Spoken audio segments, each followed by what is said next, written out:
Now at 9, a shooting lands an officer in the hospital, how he's doing this morning and what happened to the suspect. And big names are speaking up against North Carolina's new LGBT law. Who said the state's values have been hijacked? This is WCNC NBC Charlotte Morning News. Thanks for joining us here on NBC Charlotte. I'm Tanya Mendis alongside meteorologist John Wendell on your Easter Sunday. I wish I had better news for everybody. Yeah, there'll be no outdoor trips to the park with the family today. Well, if you do bring the umbrella, right. and maybe the boots for the kids, you know, for the, all right. Yeah, we have rain on the way. Thing is, I want to be positive about this. The rain's going to wash some of the pollen out of the air. Okay, so our heads won't be as stuffy. That's right. The other thing is we do need the rain. Sure. We're running about 3 inches behind normal since the beginning of the year. I'd still take it tomorrow. I agree with you. Good morning, everybody, and happy Easter to you. First of all, though we do have cloudy skies across the region, we do have some showers around the area. We go up in the northern portion of Mecklenburg County. You can see these showers moving up into the Mooresville area. Nothing heavy, but it's enough to wet the ground and keep the windshield wipers going. We slide over into parts of Lincoln County. Lincolnton, you have some rain showers right now. This area of rain's moving up 321, eventually move up toward the Hickory area, and I would think this is basically just some light rain. Now, here's a look at Futurecast. As we go through time, here's noon hour, cloudy skies, but watch what happens in the afternoon, where everybody starts to get some rain with some heavier rains to the south and east. So our forecast for today, expect to see cloudy skies, temperatures warm up to maybe 65. You may even hear a clap or two of thunder by this evening. Tanya? All right, we're following a developing story this morning out of South Charlotte where an officer was shot by a suspect. The shooting in the 12,000 block of Honey Hill Lane. That's in the Steel Creek area. Police tell us around 10 o'clock, officers responded to a call about shots fired, and when police got there, the suspect shot at them and police returned fire. NBC Charlotte reporter Ty Chandler joins us now live from the scene in South Charlotte. Ty, you spoke with some people out there this morning. What are people telling you?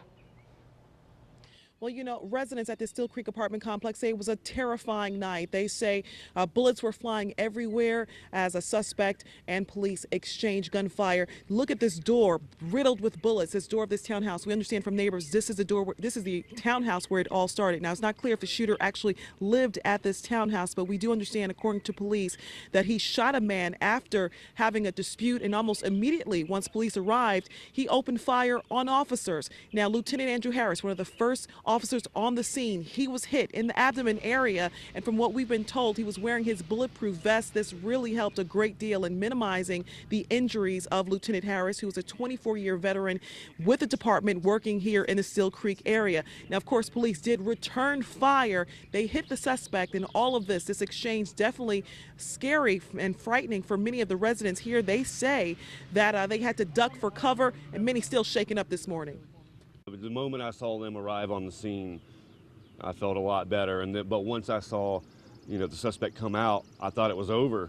And I saw him pull up his gun and start shooting at the police. That's when it really, you know, freaked me out. I was like, are you kidding me? This is happening? Anyway.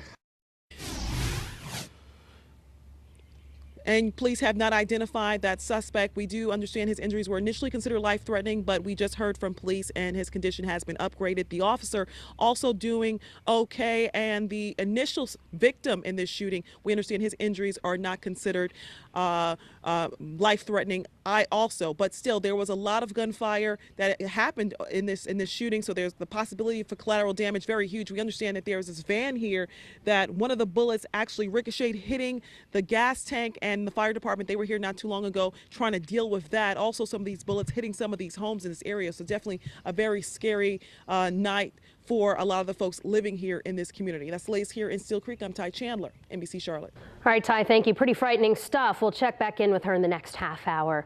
And we're going to keep following this story throughout the morning. When we're not on air, if you want updates on the go, you can get them sent straight to your phone. Just download the NBC Charlotte mobile app. In South Carolina, SLED is investigating an officer-involved shooting in Myrtle Beach. Authorities tell us officers shot a man in the arm early yesterday morning after he threatened them. We're still waiting to hear about how that man is doing this morning. As far as the 3 officers, they're all now on administrative duty, which is a standard practice.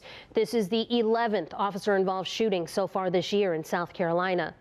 Back here in Charlotte, police are looking for a criminal on the loose. Take a good look at your screen. This is 28-year-old Antonio Connor. Police say he cut off his electronic monitoring device yesterday around Stewart's Crossing Drive.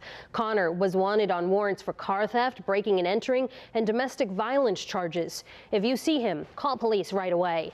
CMPD is also looking for 2 suspects who robbed a jewelry store on Friday. These are surveillance pictures from the Fink's Jewelry Store on Sharon Road. Police say the pair went into the store around 6:30 Friday night and walked out with a watch costing almost $12,000. If you know anything about either of these suspects, call Crime Stoppers. Since Governor Pat McCrory signed the new LGBT law, which blocks LGBT protections in the state, big-name companies and sports teams have been getting in on the debate.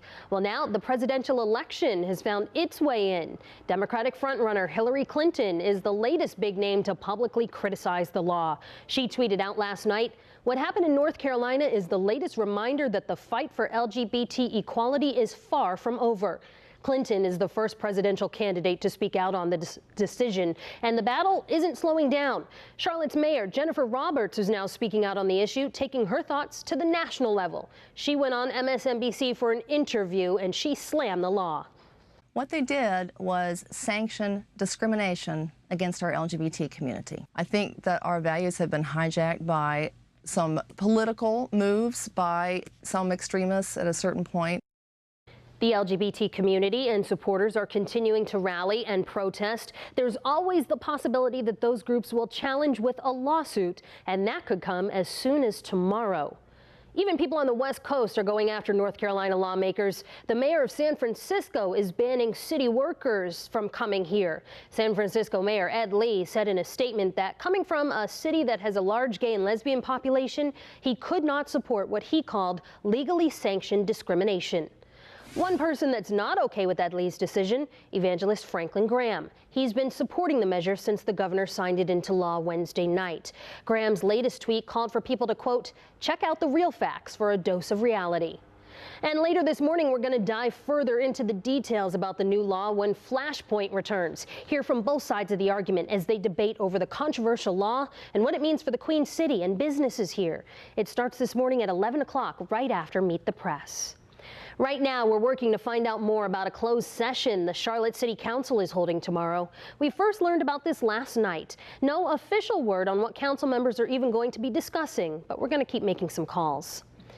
In the race for the White House, Democratic candidate Bernie Sanders spent Saturday catching up to Hillary Clinton.